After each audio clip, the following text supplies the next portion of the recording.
అందరూ కూడా నోరు తెరిచి, అయ్యా ఈరోజు రాత్రి నన్ను దాటిపోవద్దు నాయన.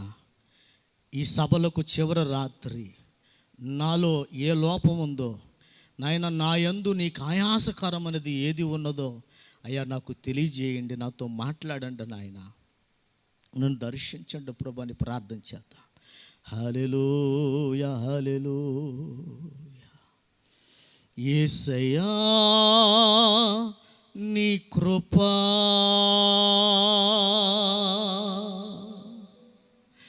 నన్నెంతగానో బలపరచెనయ్యా, నా దుఃఖ దినములు కనుమరుగు చేసేనయ్యా. ఈరోజు రాత్రి నా ప్రియమైన దేవుని బిడ్డలారా, ప్రభు మన మధ్యలో సంచరించే రాత్రి దేవుని చేతులకు అప్పగించుకుందాం. I surrender you lord. అయ్యా నీకు అప్పగించుకుంటున్నానయ్యా. ఈరోజు రాత్రి నన్ను దాటిపోవద్దు నాయన, నా మనోనేత్రాలు తెరవబడును గాక.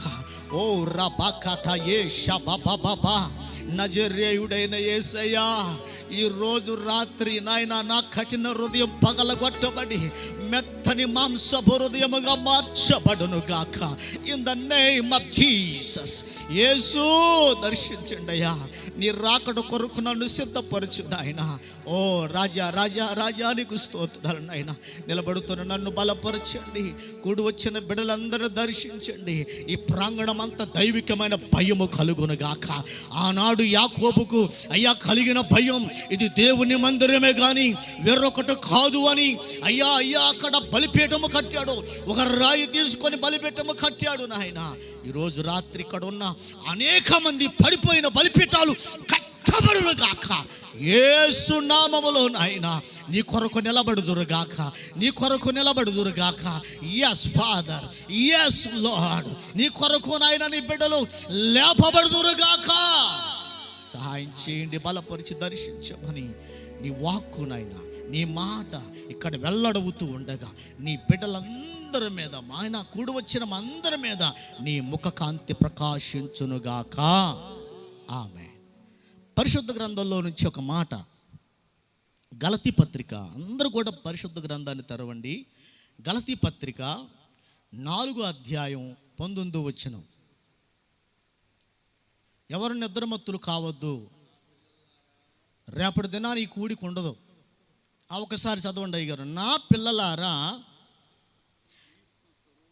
క్రీస్తు స్వరూపము మీ యందు ఏర్పడు వరకు మీ విషయమై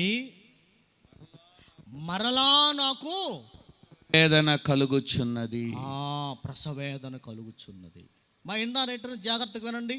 ఒకసారి ఇంక బైబిల్ మూసేయండి, మా బైబిల్ మూసేయండి. నిద్ర వచ్చే వాళ్ళందరూ గట్టిగా హల్లెలూయా చెప్పండి. హల్లెలూయా. Very good. నిద్ర వస్తుందా, నటిస్తున్నారా? వారు చెప్తే ఏమని అనుకుంటాడని చెప్పట్లేదా? స్తోత్రం చెప్పండి గట్టిగా. హల్లెలూయా.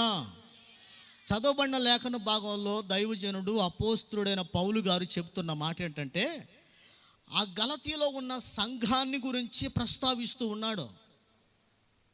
ఆయన అంటాడు, ఆ దైవజనుడు, ఆ సేవకుడు అంటాడు, ఆ సంఘాన్ని చూసి, అక్కడికి వచ్చిన ప్రజలను చూసి, మీలాగనే అక్కడికి వచ్చారు వాక్యం వినటానికి, అక్కడికి వచ్చిన వాళ్ళను చూచి దైవజనుడు చెప్తున్న మాట, నా పిల్లలారా. ఏమంటున్నాడు? ఏమో చెప్పాలి, నోరు తెచ్చారా? మీరు రెస్పాండ్ కావాలి. ఆ దైవజనుడు అంటాడు, నా పిల్లలారా అని సంబోధిస్తూ చెబుతున్న మాట ఏంటంటే, ఇదిగో క్రీస్తు స్వరూపం. ఒకసారి మీ నోటితో చెప్పండి, క్రీస్తు. గట్టిగా చెప్పాలి. ఇప్పుడు పళ్ళాలు బగులిపోతే అన్నాను కుదిలితే ఏంది అంత మెత్తగా చెప్తున్నారు? గట్టిగా చెప్పాలి, క్రీస్తు స్వరూపం.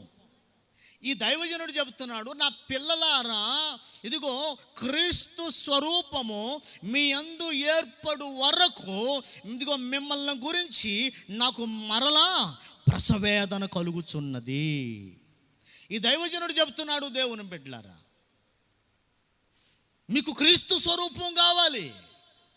మీరు క్రీస్తు స్వరూప్యంలోనికి రావాలి.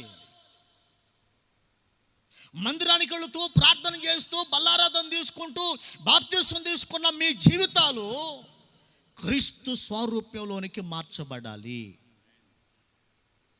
నువ్వు పరలోకం చేర్చబడాలి అంటే ఆ మహిమ కలిగిన దేవుడు ఆ మహా తేజస్సుతో వేవేల కొలది కోట్ల కొలది దేవదూతలతో ఆయన మేఘాల మీద వస్తూ ఉన్నప్పుడు రెప్పపాటున నువ్వు ఆయనతో కూడా ఎగిరి వెళ్ళిపోవాలంటే నువ్వు క్రీస్తు స్వరూపంగా మార్చబడాలి.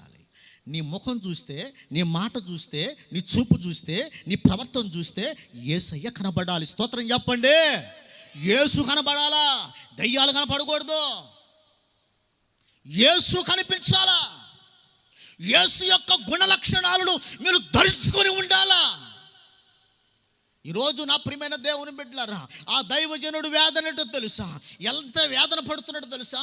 ఒక స్త్రీ ప్రసవేదన పడుతున్నప్పుడు, ఇదిగో ఒక బిడ్డకు జన్మనిచ్చేటప్పుడు, డెలివరీ అయ్యేటప్పుడు ఇదిగో ఎలాగైతే వేదన పడుతుందో ఆ దైవజనుడు సంఘాన్ని గురించి బాధపడుతున్నాడు, సంఘాన్ని గురించి వేదన పడుతున్నాడు. అయ్యో అయ్యో, ఇదిగో సంఘానికి వచ్చిన దేవుని బిడ్డలారా, మీలో క్రీస్తు స్వరూపం కనిపించట్లేదు, మీ ముఖాలలో తేజస్సు కనిపించట్లేదు, మీ ప్రార్థన జీవితం మారలేదు, మీ మాట మారలేదు, మీ బ్రతుకు మారలేదు, మీ నడక మారలేదు. మీరు మారాలి. ఎక్కడికి మారాలంట? క్రీస్తు స్వరూపాన్ని ధరించుకోవాలి. పరలోకం అంత ఈజీ కాదండి, పరలోకం అంత ఈజీ కాదు. ఆయన వలె మార్చబడాలి. క్రీస్తు స్వరూపం కనిపించట్ల, దయ్యపు స్వరూపాలు కనబడుతున్నాయి. ఈ మధ్యకాలంలో ఒక కుటుంబం